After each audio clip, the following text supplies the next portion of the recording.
Hey everyone, in this video, we're going to go over some of the editing tools within ON1 Photo Mobile, available free from the App Store and Google Play for whatever device that you're using.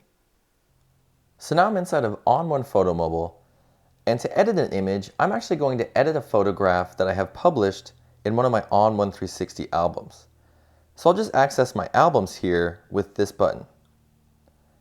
Now inside of my albums, I'm going to go into my surfing album here that I have published from my desktop computer. But since I have it published to ON1 360, I can view and edit any of these images in here from any of my computers or devices. So let's just access this surfing album. I'm going to pinch and zoom a little bit out so that I can see smaller thumbnails. And I'm actually going to go and grab this photograph here. And to edit this image, I'm just going to go down to this editing icon right here. I'll select that, and now I can start modifying the look of my photograph. Now to start off editing, let's just go over the basic tools within Photo Mobile. To the right here, we have our crop tool. This will allow us to crop our image and change the composition of it. I think I'm going to crop it maybe just a hair by dragging in on this corner here, just like that. I can also use these preset crop ratios down here if I would like. So now I'll just choose accept with this little check mark here, and now I've cropped my image. Next to that, we have our tone. Inside of our tone area, we can modify things like exposure and detail.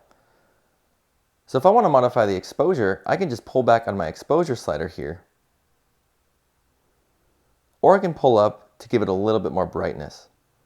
If I want to reset a slider, all I have to do is just double tap it. So for this image, I'm just going to pull up on the exposure a little bit. I'm going to add in a little bit of contrast so that it's not flat. Then I'm going to head down to my midtones. I'll pull those up on a little bit to pull out some of those middle grays within my shot. And then I'll head down to my whites. I'll pull up on my whites just a hair. And then I'm going to go to my structure, and I'm going to pull up on my structure to give it some detail. Just like that.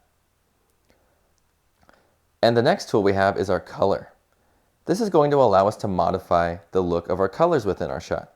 So if I have a really warm image or a really cool image, I can modify the temperature to warm things up, or I can cool things down a bit. I think I might warm things up for this shot actually.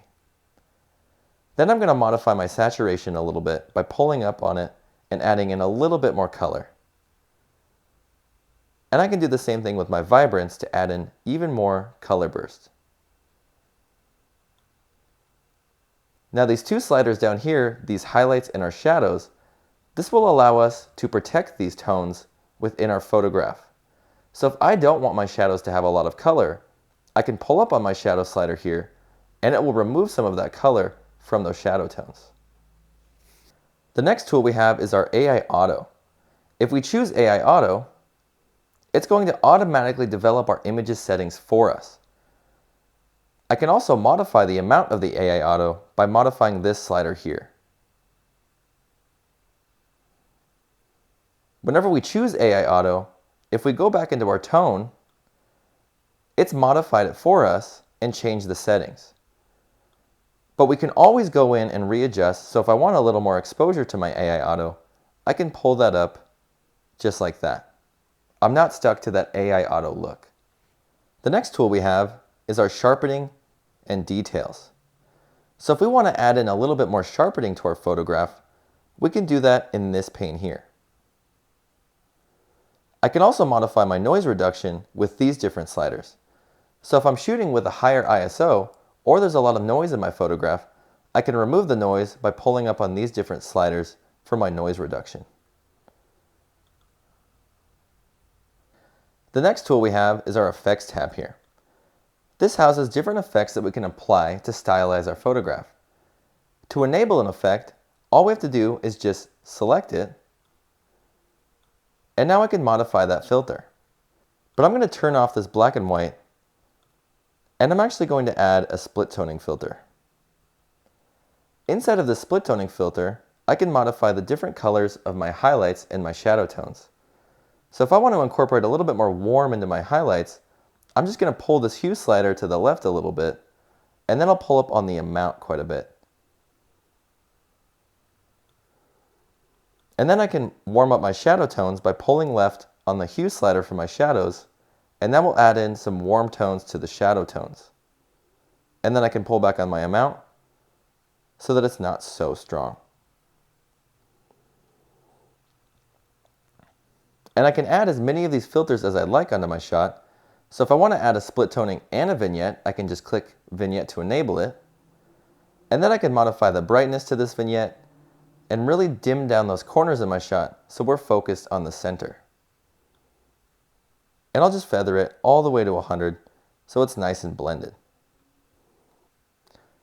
And once you like the look of your photograph, if you want to share it, all you have to do is head up to the top right corner. We can select this icon, and now we can save this photograph to our camera roll, or if we choose Share To, it's going to save this image directly onto my tablet, and now I can share it with my favorite apps, or I can share it to my friends and my family.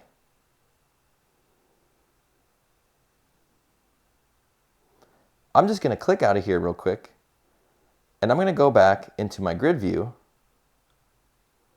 and I can see that I've modified this photo here.